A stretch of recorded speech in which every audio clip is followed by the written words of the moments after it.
Eu desejo um bom dia a todos, aos representantes das partes, doutor Evandro, doutor Pedro, aos conselheiros, doutor Edson, Weber, Adonídio, doutor Ricardo, também a nossa secretária Ana Carolina. E também um bom dia, né, àqueles que costumam assistir às sessões de julgamento do CAT pelo seu canal no YouTube. Então, estando no horário regimental, eu declaro aberta a sessão do dia 10 de janeiro de 2025 da terceira Câmara Julgadora do CAT. Na sessão de hoje, nós temos apenas dois processos pautados, e o primeiro deles é o processo cuja representação é do doutor Pedro.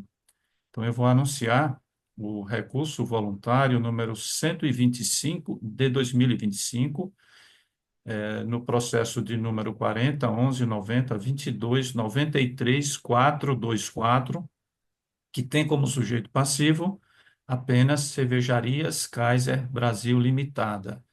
Então, o advogado do processo, como disse, é o doutor Pedro de Albuquerque, o representante da Fazenda Pública Estadual é o doutor Evandro Luiz Pauli, e o relator, a quem eu peço que, quando tiver em condições, por favor, faça o seu relatório, é o doutor Adonídio Neto Vieira Júnior. Bom dia a todos, bom dia a todos os conselheiros, em nome do coordenador, Dr. Fábio Carvalho, bom dia, secretário da Câmara, doutor Ana Carolina, também aos representantes das partes, doutor Evandro e também ao doutor Pedro. E todos que nos acompanham também, a nossa sessão pelo YouTube. Pois bem, senhor coordenador, trata a peça inicial de omissão de pagamento de ICMS, substituição tributária, devido pelas prestações de serviço de transporte de carga, iniciadas no estado de Goiás, realizadas por transportadoras estabelecidas em outras unidades da federação, em operações interestaduais realizadas no período constante da inicial, conforme demonstrativos e documentos anexos. Quando da prestação de serviço de transporte interestadual realizada por essas transportadoras de outro estado, a empresa ela assume a substituição tributária, conforme os artigos 45.2, 49.6, 63 do Código Tributário Estadual, combinados com os artigos 24 do anexo 8º e 42, inciso 4, ambos do RCTE. Aqui foi proposta a penalidade prevista no artigo 71, inciso 3, a linha A do CTE, que corresponde a 100% do valor do tributo. Foi anexado aos autos detalhamento do crédito tributário, relatório descritivo de fiscalização, relatório sintético de ICMS omisso e mídia, contendo os documentos de auditoria. Em fase de primeira instância, o sujeito passivo foi intimado e compareceu solicitando a sua improcedência, apresentando a sua impugnação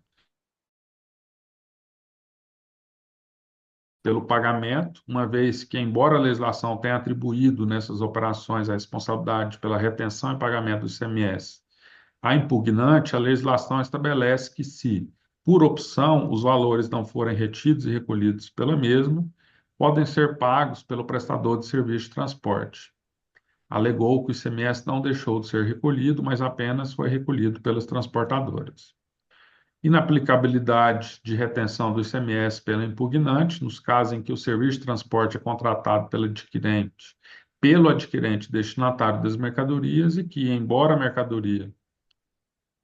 a legislação do Estado de Goiás atribua ao remetente da mercadoria responsabilidade pela retenção do tributo, pela operação de transporte, no caso em tela, não é a tomadora do serviço. Que não há diferença apontada, pois o ICMS referente ao frete foi recolhido ao Estado de Goiás pelos transportadores, conforme mídia anexada pela Defesa, as folhas 74, onde relaciona todos os 2.571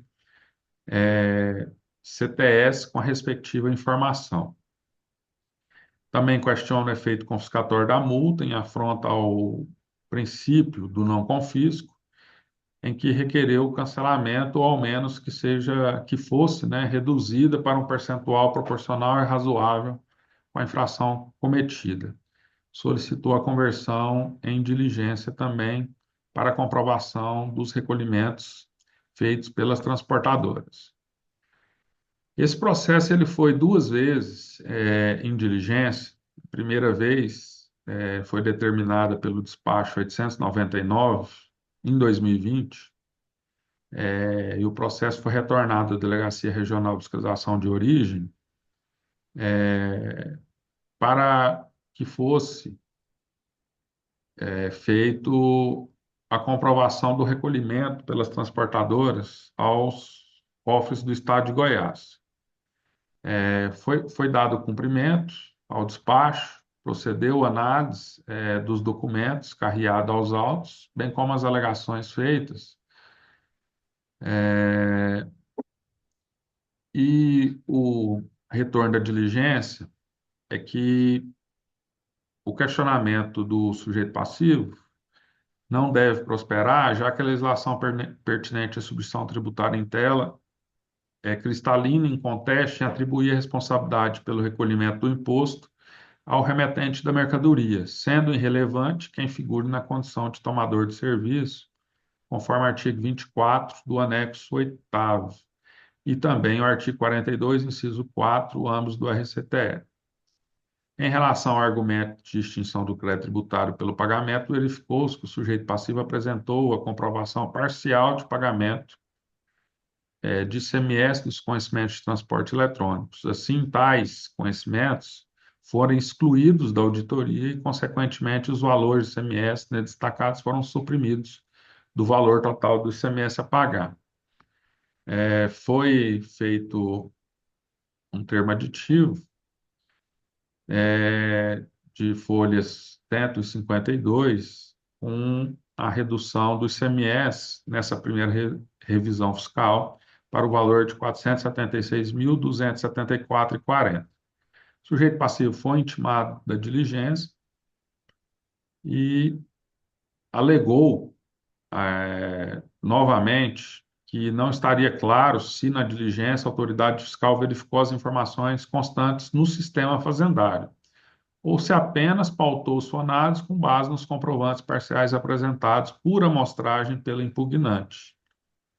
E obteve mais documentos junto aos prestadores de serviço de transporte, comprovando outros pagamentos. Apresentou novas guias nacionais de recolhimento estadual, GNRE. Tendo em vista a essa solicitação do sujeito passivo, foi emitido novo despacho, agora de número 450, em 2021, em que os autos foram retornados mais uma vez à DRF de origem, com o comando de que o fisco fizesse uma análise de cada um dos documentos de transportes que embasaram a autuação e que verificasse no sistema de arrecadação das receitas estaduais, o SARE, se houve pagamento por parte das transportadoras nesse período auditado. O resultado é que foram encontrados mais 14 pagamentos, os quais foram excluídos da auditoria e suprimidos do valor do ICMS, resultando num novo valor a pagar conforme relatório de folha 316, no valor de R$ 333.647,95. O sujeito passivo foi intimado dessa segunda diligência,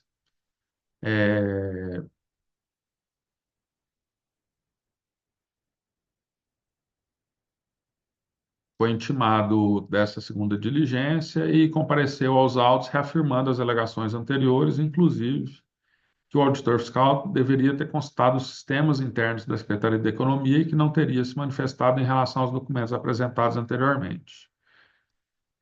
Requereu uma nova diligência.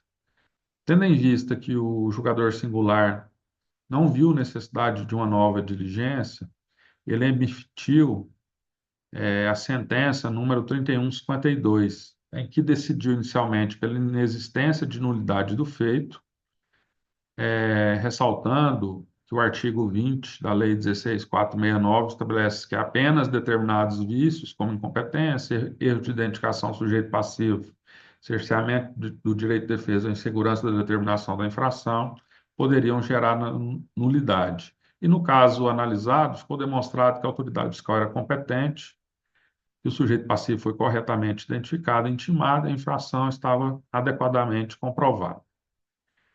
Quanto ao pedido de produção de novos documentos e provas, o julgador enfatizou que, de acordo dos artigos 19 e 27 da Lei 16.469, o sujeito passivo deveria apresentar novas provas para que fossem carreadas ao processo e que o julgador analisaria, o que não aconteceu após essa segunda diligência. Por fim, ele julgou parcialmente procedente, nos termos da última revisão fiscal. O ICMS ficou no valor de R$ 373.647,95, acrescido de combinações legais, e foi reconhecida a inexistente nulidade do feito, negado o pedido de novas diligências, rejeitada a alegação de que a multa aplicada fosse confiscatória. A Fazenda Pública foi intimada da decisão singular, parcialmente desfavorável, e manifestou pela não aposição de recursos, reconhecendo os fundamentos que embasaram o julgamento singular. O sujeito passivo inconformado com a decisão de primeira instância interpôs o presente recurso voluntário, no qual argumenta inicialmente pela nulidade da sentença singular. Afirma que houve cerceamento do direito de defesa, uma vez que a análise realizada pela fiscalização, que embasou a decisão, se limitou aos documentos apresentados pela defesa, sem que fossem verificadas as informações constantes nos sistemas internos da Secretaria da Fazenda do Estado de Goiás. Essa omissão, segundo o recorrente, viola os princípios constitucionais do contraditório e da ampla defesa. Além disso, o recorrente pleiteia a realização de nova diligência para que seja apurada a integralidade dos recolhimentos realizados pelas transportadoras nos sistemas internos da Cefaz Goiás, o que, segundo ele, comprovaria o pagamento do ICMS-ST devido e a consequente improcedência da exigência fiscal. O recurso voluntário também apresenta fundamento à extinção do crédito tributário por pagamento, nos termos do artigo 156, inciso 1 do CTN, afirmando que os pagamentos foram feitos pelas transportadoras. Adicionalmente, a recorrente alega que a multa aplicada no percentual de 100% do imposto tem caráter confiscatório e, diante disso, o recorrente requer, em síntese, nulidade da sentença singular por cerceamento do direito de defesa, realização de nova diligência para apuração dos recolhimentos efetuados pelas transportadoras, a improcedência do auto de infração diante a comprovação dos pagamentos apresentados e, subsidiariamente, redução da multa aplicada. Reitera, por fim, a necessidade de observância ao princípio da verdade material e solicita a produção de todas as provas admitidas em direito para corroborar suas alegações. Este é o relatório, senhor coordenador. Muito bem, doutora Adonide, muito obrigado. Então, basicamente, pedido de nulidade da sentença, de nova diligência e de mérito, né? Que aí inclui a adequação da redução da penalidade. Então, trata-se de recurso voluntário. Então, inicialmente, se manifesta o doutor Pedro, por 10 minutos, doutor. Depois, o senhor tem uma réplica de mais 5 minutos. Então, por favor. Agradeço a palavra, ilustre coordenador. Bom dia a todos. Ilustre relator, também agradeço o relatório, muito bem detalhado. Em primeiro lugar, gostaria de desejar um bom ano a todos, né, nesse começo de ano. Eu lembro que na segundo semestre do ano passado eu estive presente sustentando alguns casos, e um caso muito semelhante foi convertido em diligência para que seja apurado a integralidade do aproveitamento do crédito presumido do tomador nessas hipóteses, mas aqui eu não vim chamar atenção para esse ponto, só vim reiterar a precariedade da diligência, que em duas oportunidades o auto de infração sempre foi reduzido conforme os documentos apresentados pela recorrente. E aí fica a dúvida se de fato houve análise do sistema interno da secretaria ou não. Então, eu só gostaria de chamar a atenção para esse ponto, porque a diligência foi determinada nesse sentido, para que fosse verificado se o tributo foi recolhido aos cofres do Estado de Goiás, e não para que fosse só acatado os documentos juntados pela recorrente. Então, só gostaria de chamar a atenção a esse ponto, eu agradeço e fico à disposição. Muito obrigado. Nós que agradecemos, doutor Pedro. Então, agora, doutor Evandro, por favor. Pois bem, senhor coordenador, inicialmente, bom dia a todos e a todas. Pois bem, inicialmente, o contribuinte então pede a nulidade da sentença por suposto cerceamento do direito de defesa ao não ter encaminhado o processo em diligência. Mas, diferentemente do alegado, o processo foi encaminhado 2 vezes em diligência pela autoridade julgadora singular, isto é, foi devidamente saneado e parte das alegações do sujeito passivo foram atendidas, em especial a consideração de alguns pagamentos apresentados pelas transportadoras, né? Portanto, o fato da autoridade julgadora entender que não justificava nova remessa em diligência não cerceou o direito de defesa do contribuinte.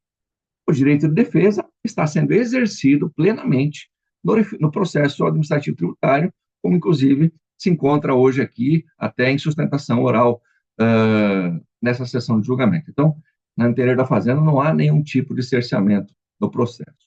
O contribuinte também alega que o ICMS teria sido integralmente quitado e que nas diligências realizadas, a fiscalização tributária não verificou as informações constantes nos sistemas internos da Secretaria da Economia. Pois bem, primeiro há de se esclarecer que é do sujeito passivo, a Kaiser, no caso em questão, a responsabilidade pelo pagamento do tributo devido na qualidade de substituto tributário. E não convém a ela tentar transferir tal responsabilidade às transportadoras substituídas. Quer dizer, o que ela fez, ela passou para as transportadoras substituídas fazerem o pagamento, né? Ela que deveria ter feito o pagamento, de forma centralizada, inclusive.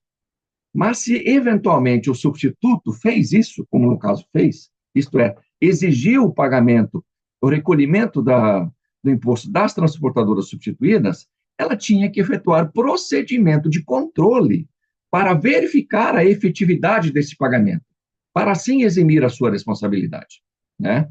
Na verdade, como o recolhimento deveria ter sido feito pelo substituto, a autoridade fiscal fez muito mais do que era exigido. Ela teve que analisar os diversos pagamentos efetuados pelas transportadoras, o que deu muito mais trabalho para a fiscalização tributária. E a substituição tributária ela foi criada justamente para centralizar o pagamento e a fiscalização em somente um contribuinte.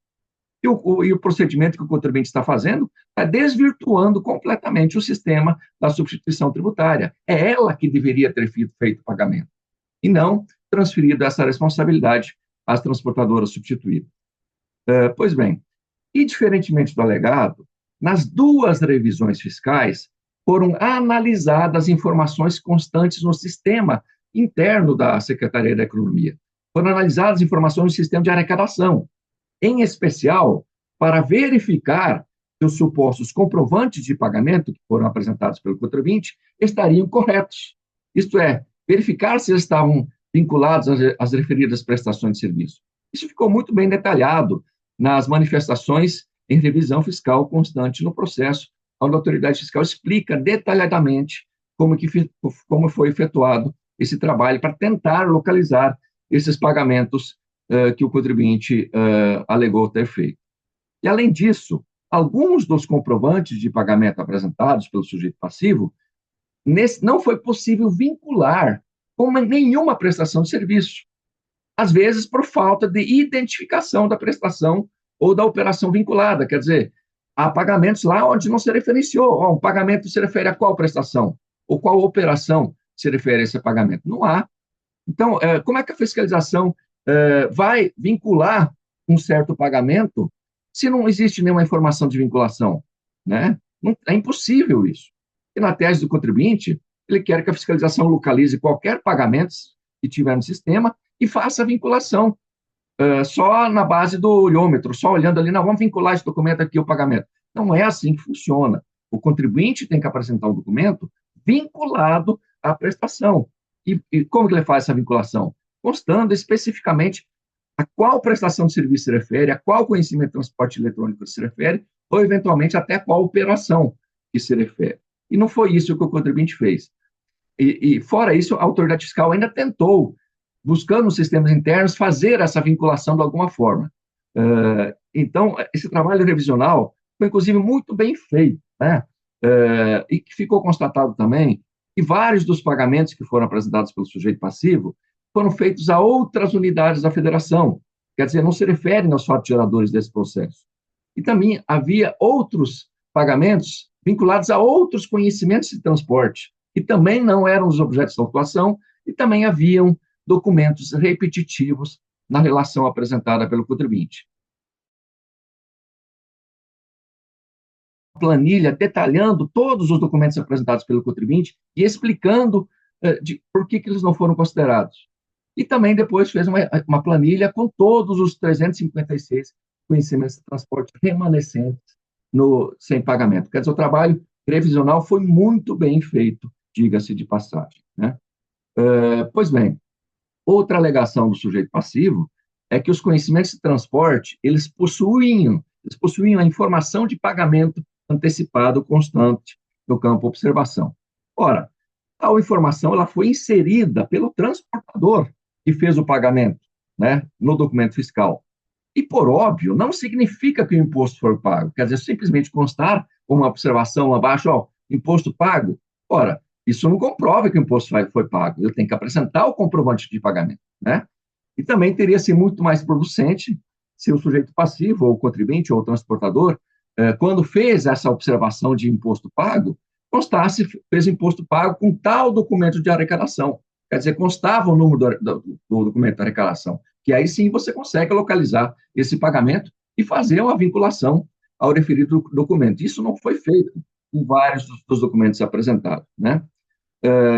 Portanto, são várias essas alegações de mérito, e a Fazenda entende que o processo foi muito bem saneado, o que resta na autuação é aquilo exigido pelo sujeito passivo, e a Fazenda, então, pugna pela manutenção da sentença singular, que considerou o auto de infração parcialmente procedente.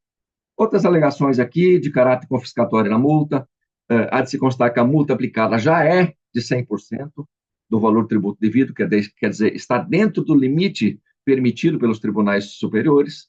Há também pedido de diligência para que se faça essa análise nos sistemas internos, mas, como bem dito, essa diligência ela não é pertinente, porque o sujeito passivo nada trouxe, além daquilo que já foi trazido nas instâncias anteriores, que justificasse uma nova remessa em diligência. Portanto, senhor coordenador, fazendo a pugna pela rejeição do pedido de nulidade e pela manutenção da sentença singular, que considerou o auto de infração parcialmente procedente, com ICMS remanescente de R$ 373.647,95. Obrigado, senhor coordenador. Nós que agradecemos, doutor Evandro. Eu indago o doutor Pedro, se ele quer fazer uso da réplica por 5 minutos. Meus cumprimentos ao doutor Evandro. Agradeço, mas apenas reiterar as razões. Muito obrigado. Nós que agradecemos, doutor Pedro. Então, suponho que o doutor Evandro também não precise dos 5 minutos.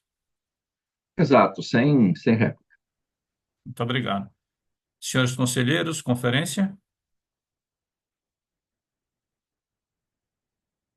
Não havendo necessidade de conferência, então, doutor Adonílio, são 3 os pedidos, né? Nulidade de sentença, um pedido de diligência e o mérito que inclui aí o pedido de redução da multa. Então, doutor Adonílio, fique à vontade. Pois bem, senhor coordenador, aqui nós temos um caso de substituição tributária em que o contribuinte goiano contrata ou faz o transporte de suas mercadorias, toma o serviço de empresas, né, transportadoras de fora do estado. Então, pelo artigo 24 do anexo 8º e também o 42.4 do RCTE, ela assume a responsabilidade por substituição tributária. Esses transportes, apesar do destaque do imposto nos conhecimentos de transporte, e todos eles têm um destaque, a defesa até apresenta cópia desses documentos, nem todos têm a comprovação do recolhimento, né, do ICMS. Então, por isso, ela assume a responsabilidade do pagamento desse imposto e é o que se trata aqui da autuação. É, foram 730 conhecimentos de transportes autuados e na segunda revisão foi detectado recolhimento desses 730 de 370.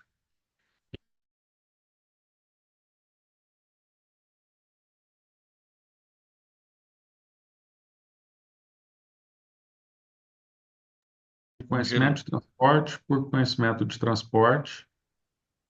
Doutora Adonísio, deu uma É. leve Ah, tá. travada aí no seu áudio. Se eu voltar só um pouquinho, o senhor falou que dos 700 e poucos, 370, né? Isso. Aí, a partir daí, o senhor poderia repetir, porque deu uma travadinha Tá. no áudio.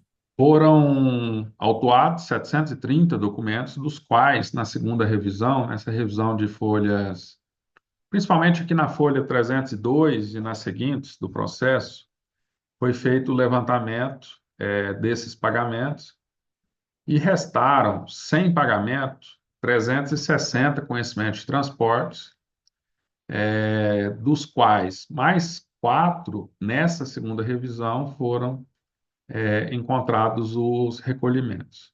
Restou aí 356 documentos sem o correspondente pagamento. Isso depois de uma análise minuciosa aqui por parte do revisor fiscal, em que olhou no sistema eventuais pagamentos realizados pelas transportadoras. Aqui, inclusive, relaciona essas transportadoras contratadas, Arildo Veículos Limitada, Itaúbi Aplicação de Corretivos Limitada e Transportadora Transaguiar.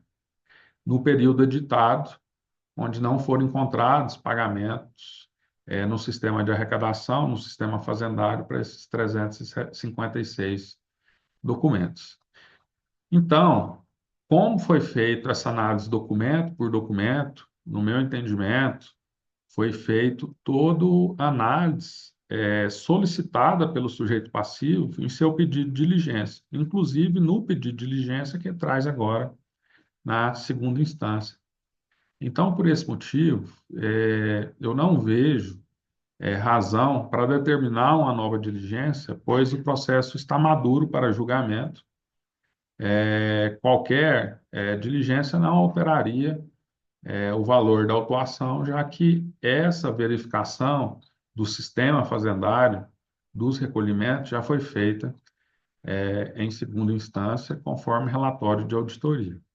Então, eu indefiro o pedido de diligência. Em relação à nulidade da sentença, pelo mesmo motivo, eu também indefiro esse pedido, eu não reconheço a nulidade da sentença por cerceamento do direito de defesa, pois tudo que o sujeito passivo trouxe de argumentos, tanto na sua impugnação quanto nas suas contraditas, né, após as duas diligências, foram verificados tanto pela fiscalização quanto pelo julgador singular. Então, por esse motivo, eu rejeito a preliminar de nulidade da sentença por cerceamento do direito de defesa. E quanto ao mérito, eu mantenho a sentença singular, que julgou parcialmente procedente o auto de infração no valor de R$ 373.647,95, conforme revisão fiscal de folhas 316. Cabe ainda salientar que a multa aplicada do 71.3A é no percentual de 100% do valor do imposto, ou seja, dentro dos patamares reconhecidos pelos tribunais superiores como válida.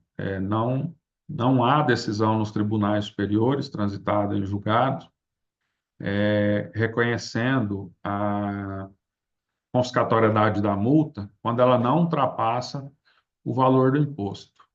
De toda forma, também, esse colegiado não pode afastar a aplicação da lei, né? Essa penalidade está prevista em lei, sem a declaração de inconstitucionalidade da própria lei ou que impliquem a própria declaração de inconstitucionalidade por esse conselho ou por ato normativo expedido pela administração tributária. Assim, eu reconheço que a multa fica mantida e rejeito também a alegação de constitucionalidade da multa. Em síntese, esse é meu voto, senhor coordenador. Estou à disposição dos demais também. Muito obrigado, doutor Adonídio. Então, o doutor Adonídio rejeitou o pedido de nulidade da sentença, indeferiu o pedido de diligência e, no mérito, manteve a sentença recorrida, que declarou a procedência parcial do auto de infração no valor de R$ 373.647,95. E quanto à multa, também entendeu que não era desproporcional, ou seja, ficou mantida a multa. Então, esse foi o voto do relator. Em seguida, eu peço ao doutor Edson Cândido que apresente o seu voto, por favor. Senhor coordenador, o doutor Pedro, prazer recebê-lo aqui, doutor Evandro, como sempre, brilhante na defesa da Fazenda Pública. Quero fazer um registro, senhor coordenador, senhores conselheiros, de que também sou um ferrenho crítico da multa de 100%, mas, infelizmente, ela compõe a legislação, é determinação legal, e esse conselho, eu, como julgador, não tenho como ir ao arrepio do que determina a lei.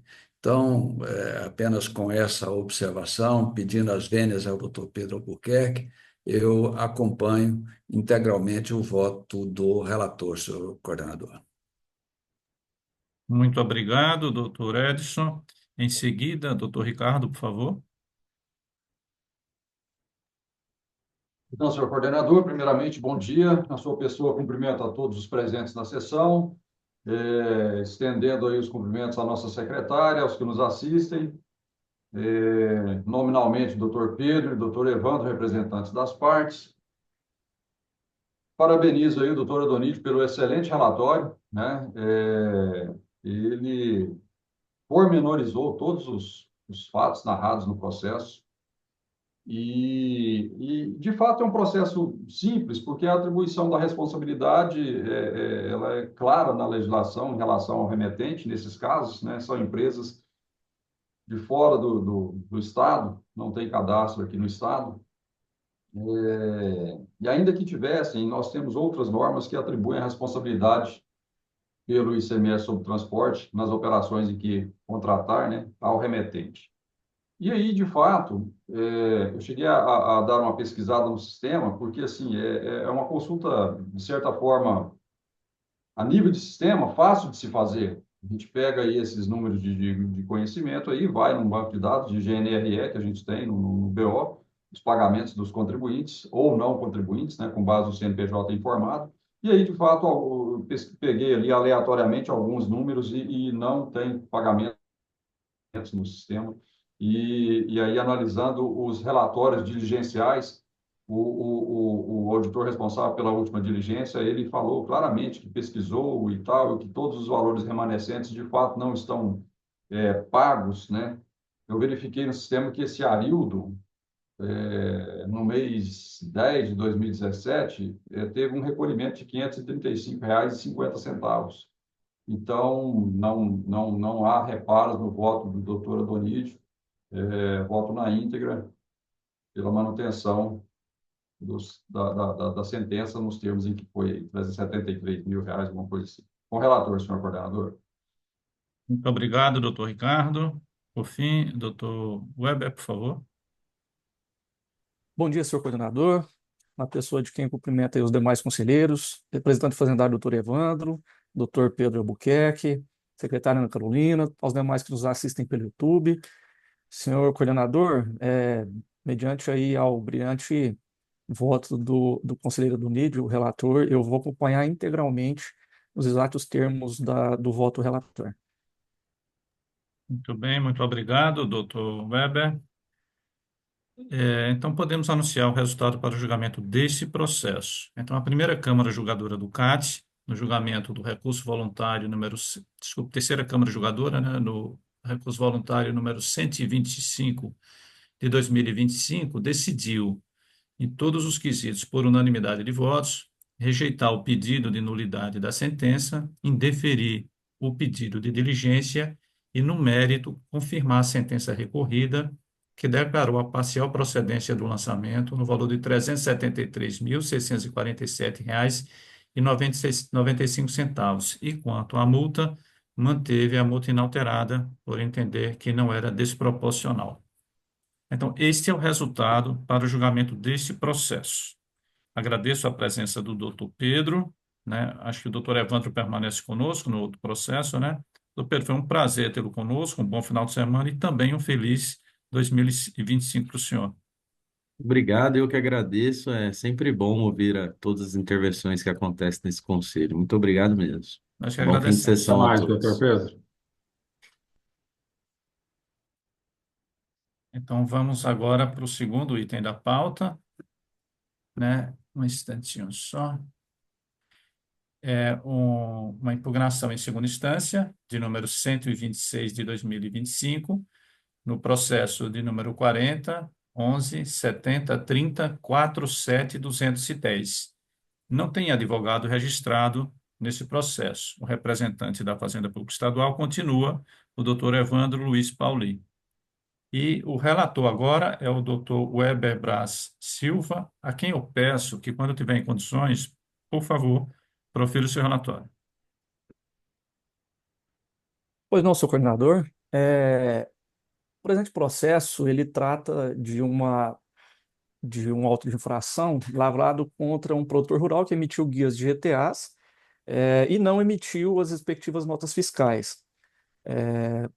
Ele veio aos autos, impugnou o lançamento. A julgadora de primeira instância, ela julgou extinto pela remissão o crédito tributário, baseada na Lei 21.410 de 2022, que até então estava vigente. O representante fazendário ele interpôs o recurso posteriormente, e quando do manejo do recurso havia uma decisão cautelar do Tribunal de Justiça, no sentido de suspender a eficácia da Lei 21.410 de 2022, que foi a lei que embasou a decisão da julgadora de primeira instância. Nesse sentido, posteriormente, após vários recursos, o Tribunal de Justiça, ele, de fato, decretou a inconstitucionalidade dessa lei, né, na DIN 501-4908 de 2023.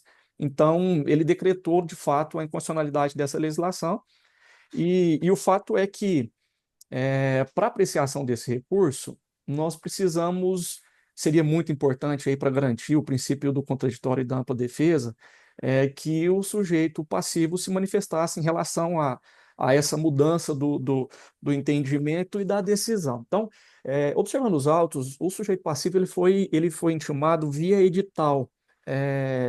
E aí, em uma análise mais profunda aqui, foi identificado que a inscrição estadual dele encontra-se baixada desde 2/4 de 2018. Ou seja, ele foi citado, tentaram citar ele no endereço que ele tinha da inscrição, mas não conseguiram, citou por edital, intimou por edital. Então, eu estou propondo aqui a conversão do julgamento em uma resolução para a gente encaminhar os autos à GEPRE, para que intime o sujeito passivo no endereço dele, pessoal, para ele apresentar em relação ao recurso apresentado pelo fisco, e a gente, assim, garanta aí o princípio do contraditório e ampla defesa. Passo aí a apreciação dos senhores, do senhor coordenador, dos demais conselheiros, ouvido aí o representante fazendário, e se esse for um encaminhamento, a minha sugestão é que a gente encaminhe isso para a GEPRE, para ela proceder à intimação do sujeito passivo no endereço dele, nos termos do artigo 14, parágrafo 3º, inciso 3, e do parágrafo 8º da Lei 16.469 de 2009. Então, essa é a minha sugestão, o coordenador. E aí eu passo a apreciação dos senhores aí para ver se vamos encaminhar dessa forma, se podemos encaminhar dessa forma. Obrigado. Muito bem, nós que Só agradecemos. uma questão de ordem, antes de passar a palavra. Pois não? Concede? Sim, pois não, fique à vontade, É, doutor Nilo. quando ele fez a inscrição estadual, lá atrás, ele até declarou um endereço em Corumbá, que inclusive foi tentado intimar nesse endereço.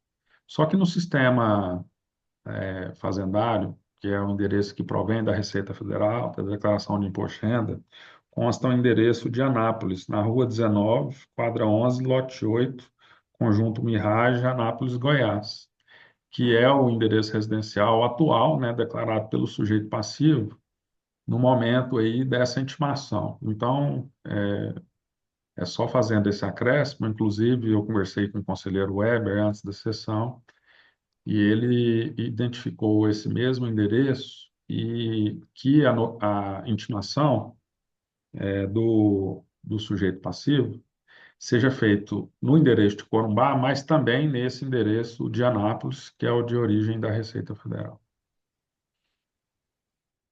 Então, a sugestão é que seja encaminhada nesses dois endereços para garantir a eficácia, né? Perfeito, senhor coordenador. Inclusive, na minha resolução, que eu vou encaminhar, consta os dois endereços. Eu já estou Ótimo. indicando esses dois endereços. Então, Obrigado pela intervenção, o conselheiro Donídio. Bem lembrado. Já está na resolução esses endereços. ótimo. Então, muito bom, né? Ficou muito claro, tanto a resolução também como a sugestão e o fato de que já estava contemplada, né, na resolução a sugestão. Então, doutor Evandro, eu peço que o senhor se manifeste tão somente sobre essa proposta de resolução para que se faça a intimação do produtor, tendo em vista a ineficácia da intimação anterior e a importância da participação do produtor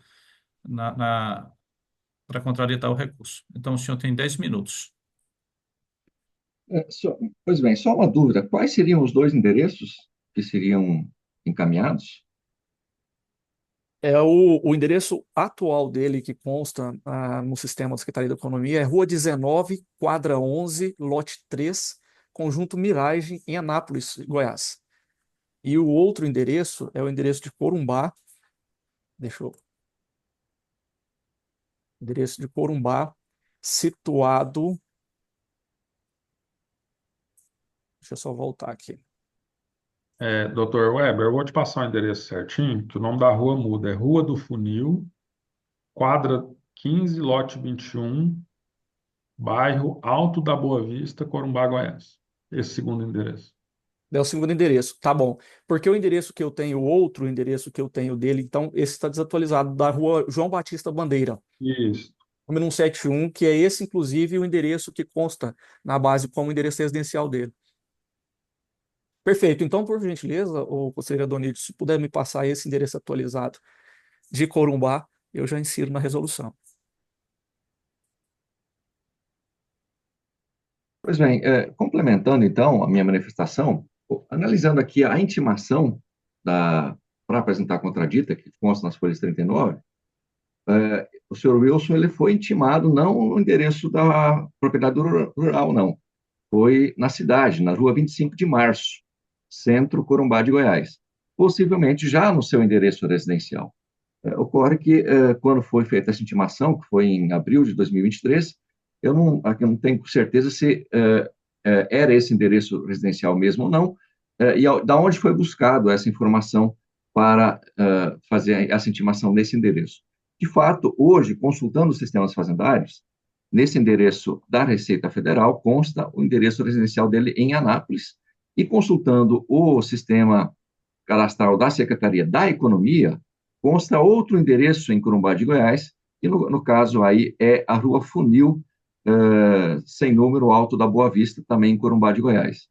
E só para constar que este último endereço, na Rua Funil, consta a informação aqui que foi atualizado agora no dia 10/6/2024, quer dizer, há menos de um ano atrás. Então, possivelmente deve ser o endereço atual. Então, até para prevenir qualquer cerceamento do direito de defesa, até na dúvida se realmente o endereço que consta aqui na intimação das folhas 39 é o correto mesmo, porque eu não consegui achar essa rua 25 de Março, até para prevenir qualquer alegação de cerceamento. Então, sim, a Fazenda concorda que haja essa nova intimação nesses dois endereços, constando como endereço residencial do sujeito passivo. Muito obrigado, doutor Evandro. Então, há necessidade de conferência, conselheiros? Não havendo, antes de chamar a votação, eu pergunto ao doutor Weber se já estão os termos definitivos, porque a gente costuma, doutor Weber, talvez seja a primeira resolução que o senhor propõe, a gente costuma perguntar se ela já pode ser considerada lida nesta sessão e não vai se submeter a uma aprovação posterior dos seus termos, né? Então, nesse caso, já pode ser considerada lida. Sim, senhor coordenador. Pode se Tá? considerar lida, por gentileza. Ok, muito obrigado. Então, a proposta sua, doutor Weber, pergunta se tem mais algum acréscimo a fazer, ou quer fazer algum comentário adicional. Não, senhor. É só isso. Então, obrigado. Então, doutor Adonídio, então, como vota? Eu voto com o relator, parabenizo aí pela proposta de resolução. Realmente aqui até houve uma tentativa de intimação do sujeito passivo. Esse endereço, doutor Evandro, que traz aí na intimação, é o endereço declarado no momento da inscrição da propriedade rural para o endereço de correspondência, só que, de fato, eles já datam aí quase 10 anos, né, de apresentação desse endereço, e certamente o, o, e a inscrição está baixada, né, depois de baixada ele não vai conseguir alterar o endereço de correspondência, e como a própria Secretaria da Economia tem esses dois novos endereços, né, um proveniente da declaração de imposto de renda da pessoa física e outro de alteração no sistema da economia, ou uma outra propriedade rural que declarou um novo endereço, então acho sim salutar tentar a intimação, já que o sujeito passivo não compareceu aos autos aqui em segunda instância, tendo comparecido em primeira instância, não compareceu aos autos, certamente, apesar da intimação pelo Diário Oficial, por edital, o sujeito passivo não tomou conhecimento ainda do recurso da Fazenda, acho salutar essa tentativa, né, para evitar o cerceamento do direito de defesa, de localização, e que ele apresente aí uma contradita, né, ou um próprio recurso. Não, na verdade seria só a contradita, né, que já que a decisão singular for favorável a ele, ao recurso da Fazenda Pública. Então, por esse motivo, eu voto favoravelmente aí à resolução proposta.